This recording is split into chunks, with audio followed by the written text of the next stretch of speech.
There are three types of security controls: physical, administrative, and technical. Now, let's see the difference.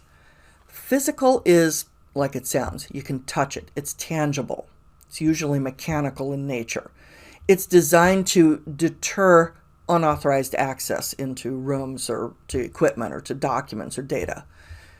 It will include the obvious things: guards, lights, cameras, motion detectors, walls and fences, bollards, those concrete or steel pillars that prevent someone from ramming their truck into the front door of a building. Man traps, a double door system. You go through one, you have to wait before you can go through the next. Turnstiles, which they could rotate this way, they could open this way or this way, but they allow people in one at a time. Locks and alarms, or even tools to shred or dispose of documents, hard drives, or other storage media. Then we have something called administrative. Now, administrative by itself is not going to protect anything. You have to enforce it.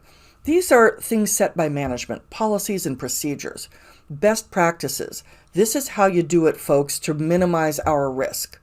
So it would include training and policies, procedures, guidelines, bug bounties, or doing security auditing. The last one is technical. That's what, as system administrators, we would typically think of.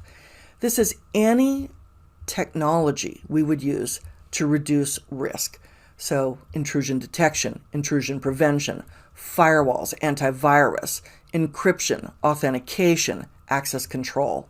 These are technical security controls. There's one more way of looking at security controls. You can have an attack and maybe they get in and they do some damage. You have procedural controls, administrative, you have technical controls, you have physical controls. But in that whole series of events, where does the control fall in that whole timeline? What does it do to help? The first type would be preventive. Just make it really hard or impossible for someone to actually carry out their threat. We want to keep errors or irregularities from occurring in the first place. Most security controls strive to be preventive. So these would be fences and gates and locks, authentication, encryption, access control, segregation of duties, employee screening and training. Try to